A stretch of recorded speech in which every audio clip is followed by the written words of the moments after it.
Alright, so on my little last minute camping extravaganza, all I did is take my little Walmart tent that I've had for several years, 10 years, maybe a little more. It was about 85 degrees when I set it up, so I didn't want to put the rain fly on because it just fits too tight, you don't get any air through it. I decided to stretch a tarp over it, a little bit of gap, and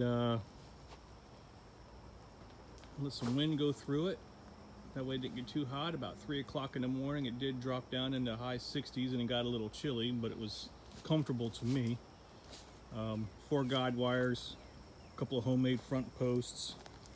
A little trick I've learned from the Dave Canterbury, coal cracker bushcraft kind of guys is I've got bowline knots already tied in almost all of my ridge lines that I've got pre-made. You can barely see it.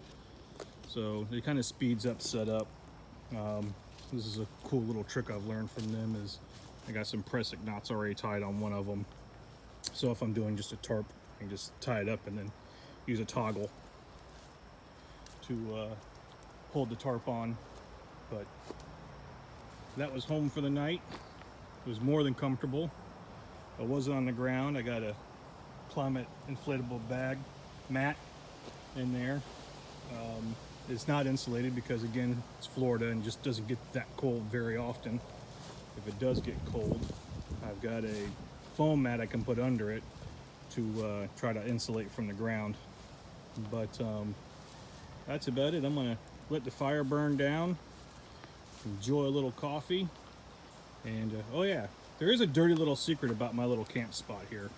I'll come back and share that when I'm done with the coffee and I'm breaking camp.